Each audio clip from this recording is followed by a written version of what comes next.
हमारे mummy papa हमें बचपन से ही बोलते थे कि अभी तुम्हें समझ नहीं आएगा, जब खुद माँ बाप बनोगे तब अकल आएगी। तो आपको ऐसी कौन सी चीजें हैं जो अब लगता है कि अरे यार ये बात तो सही बोलते थे? जैसे अभी बच्चा बड़ा हो रहा है तो मैं वक्त उतना ही दे पाती हूँ जितना मेरे पास है। हम जब छोटे थे और मम्मी पापा हमारे लिए काम करते थे तो मुझे ऐसा लगता था हमारे लिए क्या वक्त नहीं निकाल सकते, लेकिन वो भी अगर हमें वक्त नहीं दे रहे थे तो वो भी इसलिए कि हम अपने बच्चों के लिए कुछ कर पाए।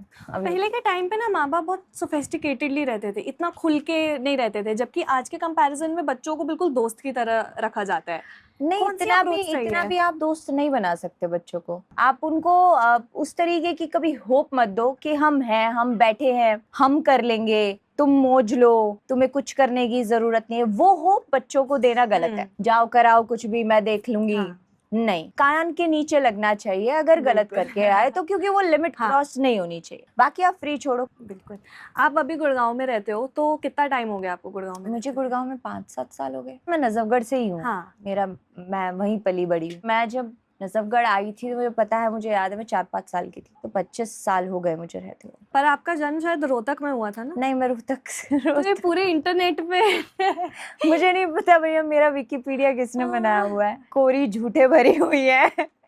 आधे YouTube चैनल को तो मैं खोल के देखती हूँ, मुझे नहीं समझ में आता। कहते सपना चौधरी के पास इतनी संपत्ति है।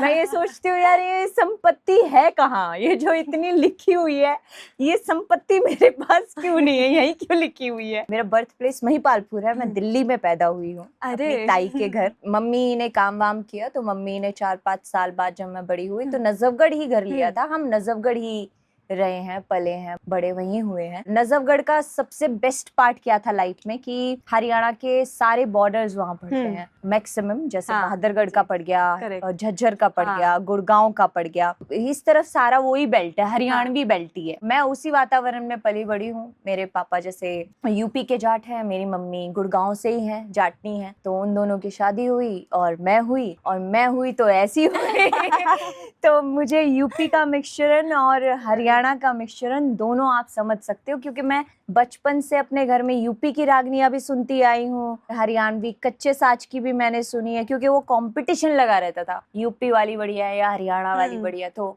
वो मैं दोनों जोन सुनती थी। तो इस यूपी और हरियाणा के मिश्रण ने पूरे इंडिया को हिला रखा है। नहीं, मैंने तो किसी को नहीं हिलाया, मैं तो खुद हिलने से बहुत खौफ खाती हूँ।